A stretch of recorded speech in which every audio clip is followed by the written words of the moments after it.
مرحبا بكم اخواني اخواتي معايا اليوم في فيديو جديد. اليوم ان شاء الله غادي نديروا هذه التحليه الرائعه او طرطه ديال الياغورت. مكوناتها جد بسيطه وطريقتها في التحضير من اسهل ما يكون. نتمنى لكم احبائي تجربوها وتستمتعوا بها مع وليداتكم في نهايه الاسبوع. وندوزو دابا باش نشوفوا المقادير او المكونات اللي غادي نحتاجو لهاد الطرطه ديال الياغورت. في البدايه غادي نحضروا المول اللي غادي نديروا فيه الطرطه.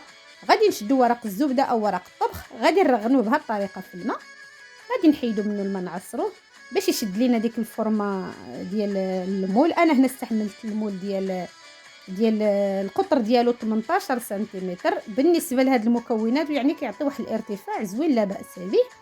الا بغيتوا تضوبلوا الكميه تاع المقادير باش تجيكم مرتفعه بزاف، لكم كامل حريه الاختيار. انا بالنسبه هنا لهاد الطرطه استعملت فيها الياغورت المسوس يعني الطبيعي، الياغورت طبيعي 100%. نتوما الا بغيتوا تستعملوا ياغورت يعني محلى ولا ياغورت منسم بشي نوع ديال الفواكه تقدروا تستعملوهم. انا هنا استعملت كيف قلت لكم الياغورت الطبيعي وضفت ليه القليل من العسل. تقدروا تعوضوا العسل كذلك بالسكر، يعني انا ضفت غير شويه ديال العسل. تقدروا ديروا هنايا السكر باش تجيكم طرطه حلوه. كيف قلت لكم هنايا غادي نحتاج، انا عندي هنايا 4 العلب ديال الياغورت من سعه 150 غرام، يعني غادي نحتاج 3 العلب. وغادي نحتاج الثلث ديال العلبه الرابعه، يعني 500 غرام بالضبط ديال الياغورت الطبيعي. هنا تقدروا تستعملوا 4 العلب ديال 125 غرام باش يعطيكم 500 غرام، ولا تقدروا تستعملوا علبه واحده ديال 500 غرام ولا كي بحال اللي درت انايا على حساب الموجود عندكم وفي اللي في المتناول ديالكم. كيف قلت لكم اي نوع من الياغورت، ماشي بالضروره الياغورت الطبيعي هكاتي انا هو اللي كان عندي درته، ولكن حتى بالياغورت الطبيعي كتجي زوينه وبنينه. كيف قلت لكم هنايا درت 3 العلب ديال 150 غرام وضفت ليهم 50 غرام اللي عبرتها على الزر. غادي نخلط الياغورت وغادي نضيف ليه 4 الحبات ديال البيض متوسطين في الحجم بطبيعه الحال.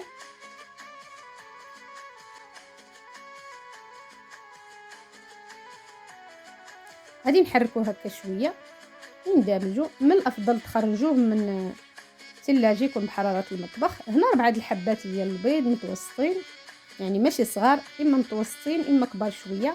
غادي نبقاو نضيفوا حبه بحبه ونخلطوا مع الياغورت.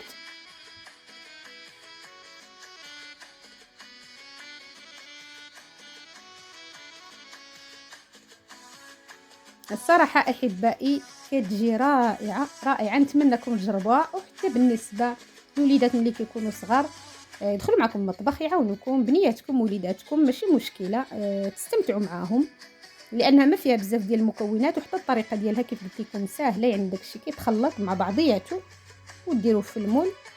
وحتى وليداتكم كيشدوا معكم واحد الفكره في المطبخ ديالكم وكيحسوا باللي عاونوكم وداروا معكم شي حاجه، يعني كيحسوا باللي حتى هما معاونينكم في الكوزينه ديالكم. صافي غادي نمشيو بهذه الطريقه، نبقاو كل حبه ندربوها مع البيض مع المكونات.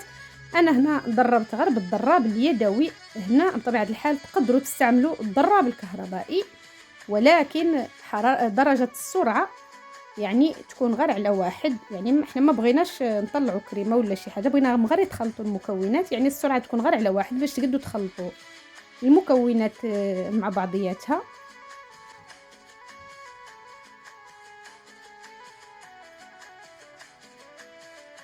صافي كنبقاو ضروري نحركو مزيان باش داك البيض داك الابيض ديال البيض يتخلط مزيان. انا هنايا احبائي غادي نضيف العسل لان عندي الياغورت طبيعي مسوس. ضفت ملعقتين كبار من العسل. هنا تقدروا تعوضوهم ب50 غرام ديال السكر، عندكم كامل حريه الاختيار. لان كيف قلت لكم الياغورت المسوس كتجي شويه مسوسه. الا بغيتوا شويه الحلاوه زايده كتزيدوا شويه السكر ولا تزيدوا العسل ولا تخلوها هكاك. يعني اللي كيستغنى على الحلاوه يقدر يخليها هكاك، راه غادي تعجبو. صافي كنخلطو مزيان. وهنا كذلك كيف قلت لكم في بدايه الفيديو راه تقدروا ديروا الياغورت اللي منسم، هو من الافضل يكون كريمي. صافي كنخلطوا مزيان المكونات وكيندمجوا مع بعضياتهم. وغادي نضيف هنايا 70 غرام ديال النشا. ضروري في هذه المرحله نغربلوا النشا او المايزينا،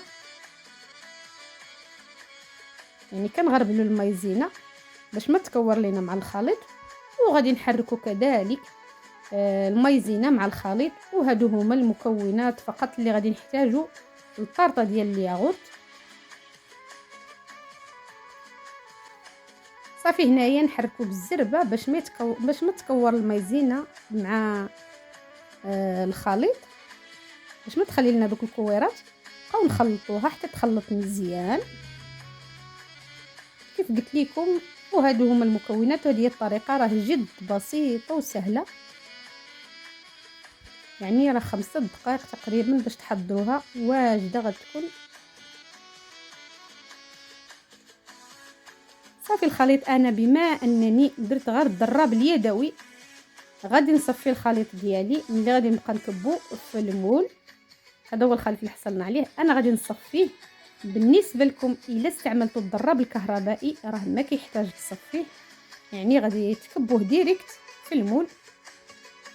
صافي هنا بالنسبه للفران، انا راه الفران شعلته من البدايه ملي بقيت كنحضر الوصفه ديالي 180 درجه، وكتشعلوا عليه من الفوق ومن التحت. والحلوه ديالكم او الطرطه ديالكم كديروها في الوسط، كتنقصوا عليها وكتخلوها تقريبا 50 دقيقه.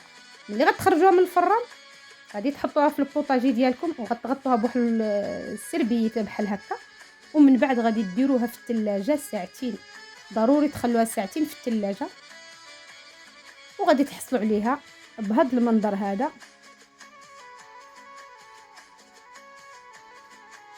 غادي تقطعوها بالطريقه اللي بغيتو، مربعات ولا مثلثات اللي يعجبكم. هنا كيف قلت لكم ضروري غادي ملي تخرجوها من الفران تحطوها فوق البوطاجي حتى تبرد شويه. غادي ديروا عليها واحد السريبيته وغادي تدخلوها للفران واحد ساعتين، عاد تخرجوها تقطعوها باش تجمع مزيان. ناكد لكم احبائي كتجي لذيذه وبنينه وزوينه. نتمنى لكم احبائي الى عجبكم الفيديو ما تنساوني ملي لايك ديالكم، تعليقكم الزوينه، واللي باقي ما مشترك في القناه يشترك باش يتوصل بجديد وصفاتنا. دمتم في رعايه الله، والى فيديو قادم بحول الله. الى اللقاء.